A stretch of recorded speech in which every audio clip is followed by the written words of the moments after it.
Recently मेरे दादाजी मुझसे बोले, बेटा हमारी जिंदगी का सबसे बेस्ट समय हमारा बचपन होता है। ये बोलकर वो अपने डायपर में हगने लगे। तो मैंने इस बात पे थोड़ा गौर किया और मुझे पता चला कि यस, बचपन सच में बहुत रैंडम होता है। बचपन में एक बार साइकिल की चेन चढ़ाते समय मेरा हाथ आ गया, तो मैं भाग के अपने अपाहिज दोस्त को भी ले आया कि उसके भी हाथ आ जाए। बचपन में मुझे मेरी दादी का चरित्र सही नहीं लगता था, क्योंकि वो मुझे डेली नया तारा दिखा के बोलती थी वो तुम्हारे दादाजी है। बचपन में मैं थोड़ा भोला भी था, ऐसे फालतू किसी को उंगली नहीं करता था, वरना फिर मैं 9 तक ही गिन पाता था। एक तो तब कोई भी आके गिनती पूछ लेता था, और उंगली करते समय गिनना कितना मुश्किल होता है पता है। बचपन में मैं और मेरा भाई हमेशा WWE देख के लड़ते थे, क्योंकि माँ बाप की जायदाद लड़ने लायक थी नहीं। एक तो मेरा छोटा भाई बचपन में बहुत शांत स्वभाव का था, बेचारा स्कूल में भी सीनियर से बुली होता था। हाँ, वो सीनियर मैं ही होता था।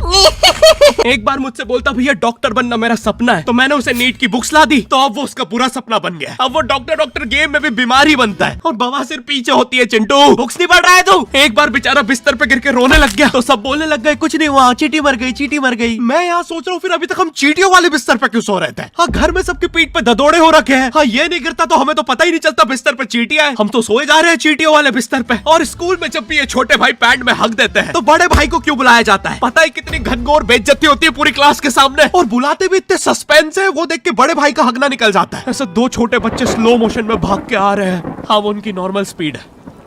मैं देखता हूँ मेरे भाई को क्राइम सीन से 2 पियून पकड़ के ले जा रहे हैं। उसे ब्राउन रंगे हाथों पकड़ लिया गया। मेरे भाई ने मुझसे जाते जाते कहा, मुझे फंसाया जा रहा है। मुझे पता था इस लेंडे के पीछे की कहानी इतनी सिंपल नहीं हो सकती। कड़ी तहकीकात के बाद मुझे पता चला इस लेंडे के पीछे बड़े बड़े पॉलिटिशियंस, गैंग लीडर्स और माफिया इन्वॉल्व है। मेरा भाई सही कह रहा था, ये उसका लेंडा नहीं है। हैंड्स अप पीटी टीचर, तो वो लेंडा तुम्हारा था। तो तुम्हें पता चल ही गया, तुम मुझे कभी नहीं पकड़ सकते। रुको, भाग गया। जाने दो उसे बेटा, हमने पीटी टीचर के बड़े भाई को बुला लिया है वो लेंडा उठाने। लेंडा आपकी नजदीकी सिनेमा घरों में पड़ा होगा तो देख के पैर रखना। ये चैनल पे जितने भी अजीब और गरीब चीजें तुम देखते हो, ये मैं और मेरे भाई की लाइफ में हमेशा होती रहती है, और इसलिए हमने ये चैनल नॉट योर टाइप बनाया था। मेरे भाई ने कहा तू बोल और मैं एनिमेशन करता हूँ, और लो बन गया नॉट योर टाइप। आपके अरे अभी भी लेंडा लगा हुआ है। बचपन में बोले जाता था कि तुम जितने दांत तकिए के नीचे रखोगे तुम्हें उतने ही रुपये मिलेंगे। तो मैंने दादी की 32 रख दी, तो मुझे 32 रुपए मिले। वो 32 7,000 की थी। जो पिटा हूं ना मैं घर पे, साली स्कैमर दांतों वाली परी, चांदी का दांत ले जाके 1 रुपया देती है। दांतों से याद है, बचपन में सब सूखा बॉर्नविटा खाते हैं क्योंकि दांत दूध के होते हैं। ठीक है, ये वाला जोक हटा दूंगा। बचपन में मुझे चुड़ैलों से बहुत डर लगता था। एक बार मुझे चुड़ैल के पैर के निशान दिखे तो मैं उल्टा भागा, पर फिर मैं चुड़ैल के ही घर में आ गया। हाँ, मैं पट्टी में भूल गया था उसके पैर उल्टे होते हैं, तो फिर मैंने सोचा इसका पीछे से सर फोड़ देता हूँ। सर फोड़ने गया तो वो उसका मुंह निकला। फिर से भूल गया कि साली चुड़ैलों के बाल भी मुंह पे होते हैं। आदमी को पता चले तो चले कैसे। जब मैं छोटा था नींद में बिस्तर भी बहुत गीला करता था। मेरी मम्मी हमेशा गुस्सा करती थी कि सोने से पहले सुसु किया कर। अब उन्हें कैसे बताऊं, फिर गीले बिस्तर में मुझे नींद नहीं आती। बचपन में मुझे गुस्सा भी बहुत आता था, तो मेरी मम्मी ने मुझे एक रेड स्टोन की अंगूठी पहना दी, और सरप्राइजिंगली उससे मेरा गुस्सा इतनी जल्दी उतरने लग गया, क्योंकि अब मैं जब अंगूठी पहन के लोगों को पीटता था तो गुस्सा इतनी जल्दी शांत होता था। वैसे ये अंगूठी मुझे एक बाबा जी के आश्रम से मिली थी। जब मैं वो आश्रम में गया था, वहाँ एक बहुत ही हॉट सी बंदी मुझे देख के बार बार स्माइल करे जा रही थी, तो मैंने भी मौके पे चौका मारा और जल्दी से अपना नंबर पेपर पे लिख के उसकी तरफ फेंक दिया। वो बंदी ने भी बड़े प्यार से मेरा नंबर उठाया और खा लिया। अरे भाई, उसको भूत लगे, वो तब से सबको स्माइल दे रही है। हम भी सुबह से नंबर फेंक रहे हैं, अभी तक 2 किलो पेपर खा गई है। हाँ, अब तुम्हें भी ऐसे रैंडम भूतों या स्ट्रेंजर्स पास नंबर ना फेंकना पड़े प्यार के लिए, इसलिए आओ हैपन पे चले। यहाँ तुम्हें मिलते हैं तुम्हारे कॉमन इंटरेस्ट के लोग। मुझे बॉर्नविटा बहुत पसंद है। मुझे भी रोहित। आओ मन बुद्धि हैंडशेक करते हैं। हैपन पे मिलती है आपको उन लोगों की प्रोफाइल्स जिनके साथ आप पाथ क्रॉस करते हैं। यहाँ तुम अपने एरिया के लोगों की प्रोफाइल्स भी देख सकते हो। यही नहीं, जो लोग तुम्हारे फेवरेट स्पॉट पे जा चुके हैं, यहाँ तुम्हें उनकी प्रोफाइल्स भी मिलती है। तो अभी जाकर अपना नेक्स्ट क्रश स्पॉट करो अपने ही मन पसंदीदा स्पॉट पे। तो अभी जाकर डाउनलोड करो, लिंक डिस्क्रिप्शन में। Thank you happen.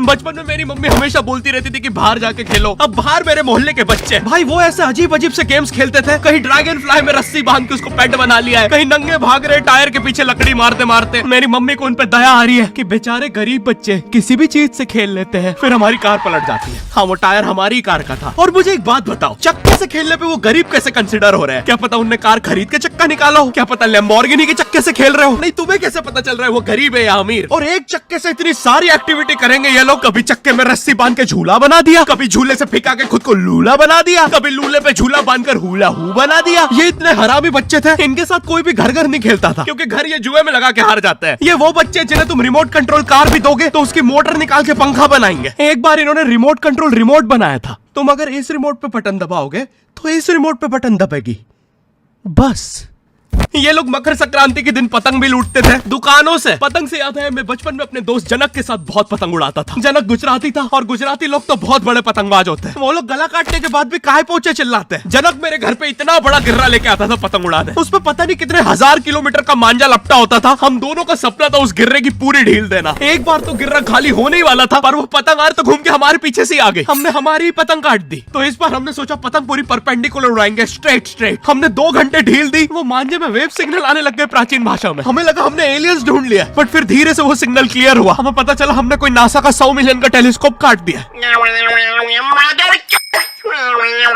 पतंग नीचे ले, टेलीस्कोप काट दिया।